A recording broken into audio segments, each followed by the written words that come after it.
When the judge says objection sustained during the course of trial, can an attorney turn around and ask the judge to reconsider that decision? Would you like to learn the answer? Come join me as I share with you this great information. Hi, I'm Gerry Oginski. I'm a New York medical malpractice and personal injury trial attorney practicing law here in the state of New York. So imagine this scenario. We're at trial and I ask the witness a question. The defense jumps up and says, "Objection, Your Honor." The judge turns to me and says, "Objection sustained," which means, "Mr. Oginski, counselor, you cannot ask that question, and the witness is not to answer the question." And typically I would then ask a different question. But can I ask the judge to reconsider his decision? The answer is, I certainly can.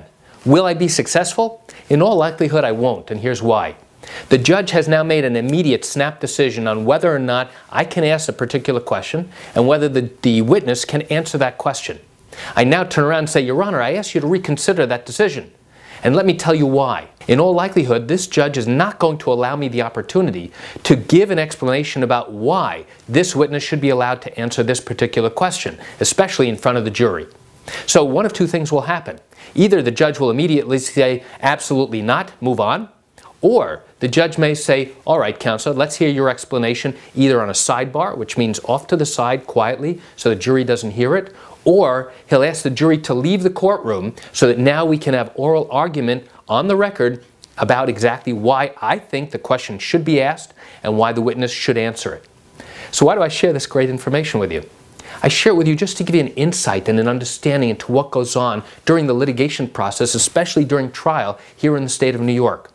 You know, chances are you probably have your own questions about your own matter, and if your matter happened here in New York and you do have legal questions, what I encourage you to do is pick up the phone and call me.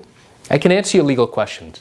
I answer questions like yours every single day, and I welcome your call. You can reach me at 516-487-8207 or by email at lawmed10@yahoo.com. I'm Gerry Oginski here in New York. Thanks so much for watching.